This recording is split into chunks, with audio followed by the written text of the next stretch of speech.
Hello and welcome to Angela's Food and Wellness. I hope you're keeping well and staying safe. I want to share with you quickly an option for dinner, and it is pan-cooked salmon. So wild salmon is usually the best. It's packed with all the goodness. The next best thing is the farmed one. The difference being the farmed one has been cultivated in a controlled environment like a pond, a fish farm, whereas the wild one, it's salmon that the fishermen would have caught. And if you have a local fisherman's market, you probably be able to find wild salmon. So I'm using farmed one today. I got this from Costco, and I'll be serving it with some sweet potato cubes and some salad. So I'll start by adding just a tiny bit of oil to my pan. Salmon has oil, it's an oily fish, so the skin would have some oil, so we don't really need to start with a lot of oil. Just a drizzle in the pan is fine, just to grease it. I would also marinate my salmon at this point. Fish doesn't really need marinating ahead of when you need to cook it, because it starts to break down and lose some of its quality. So usually just before cooking fish, it's good to just marinate at the point where you want to cook it, because it's flaky as well. The seasoning and salt does go into the fish pretty quick. So it is okay to just add your seasoning and salt and spice just before cooking. So I'm just going to massage in some ginger, some salt, sea salt, and seasoning. Salmon is a great immune booster. It contains vitamin D. It's one of the few food sources of vitamin D and selenium. Selenium and vitamin D are very vital for boosting our immunity. Salmon is also high in B vitamins, a good source of potassium, and a great source of protein. So it could also help reduce the risk of heart disease. Contains omega-3. It's packed with a lot of goodness, and it is easy and quick to make. If your salmon sizes are kind of wide or bigger, then you want to cook the skin side first before the fleshy side of the salmon. I'm cooking the fleshy side first now because I'm cooking thin slices of salmon, and I find that it doesn't make a difference. Otherwise, if they were wider, then and you cook the fleshy side of the salmon first, the salmon tends to coil up. So that's just something to note.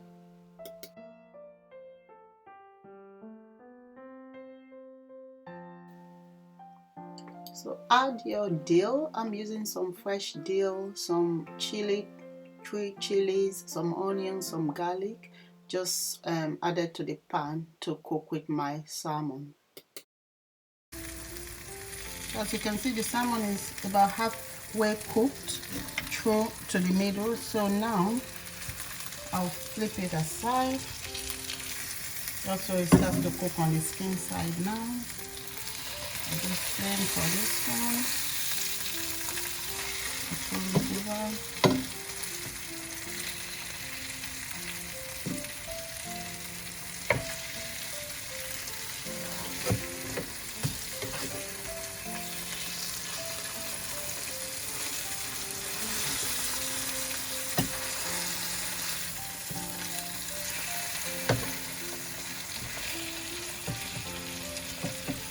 So that cooked on one side for about maybe 6 minutes. So I've turned it over now to the skin side. And hopefully all that chili will infuse into the... So it's on low heat, just so we don't burn it before it gets cooked. So I'm going to add the lemon now, just use my lemon squeezer. This lemon squeezer is very handy. I'm going to leave a link to Amazon where I got the lemon squeezer and the food thermometer.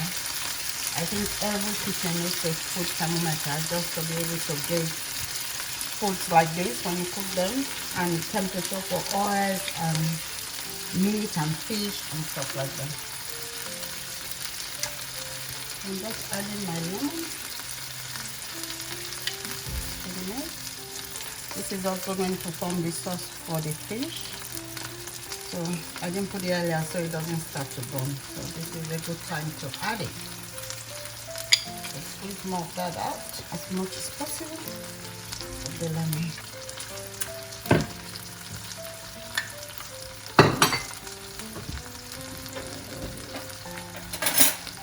You want to be careful to get rid of the seed, the lemon seed, when you squeeze the lemon in, so you don't chew the seed in the end. I'm going to add my garlic as well, my crushed garlic. Add the crushed garlic for this time. That's some more. So basically what we're doing is making the gravy for this. I'm adding some honey. Just about a tablespoon of honey will do.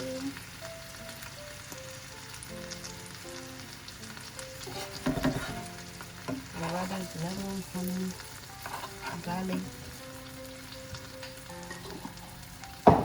Add the rest of the dill.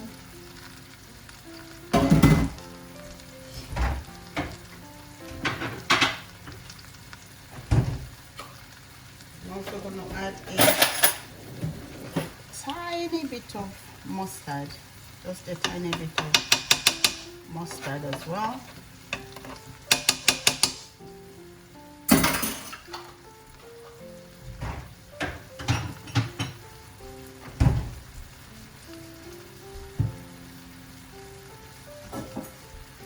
Because like I haven't got enough juice there, I'm going to add the lime.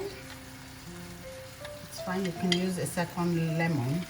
I'm running out of lemon. I don't want to use up all my lemon, so I have enough lime. I'll use the lime for that. So just to add to the juice so there's enough for the gravy.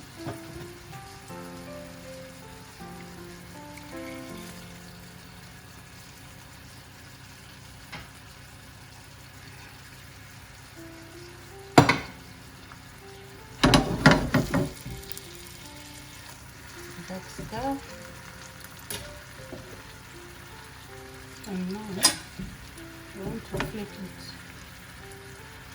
to the other side.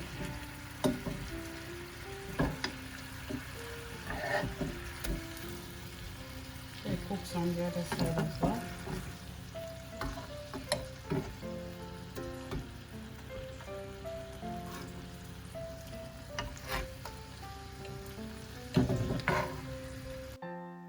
The salmon should be ready now, and it is cooked. I usually slightly overcook my salmon, but you use your food thermometer to check the temperature on the inside of the salmon. It should be at least 145 Fahrenheit or 62 degrees Celsius. That is the temperature that your salmon should be at for it to be ready to serve. I've served my salmon with some sweet potato cubes and some salad. Sweet potato is a good option for staple. It is quite a healthy option. And also the salmon, like I said before, it's a good immune booster because it's a good source of vitamin D and also a good source of selenium. So enjoy your salmon any way you like it, and thanks for watching. I appreciate your feedback as always. Please let us know how you get on, and if there's a recipe you'd like me to share, let me know and I'll try my best. And until next time, stay safe. God bless.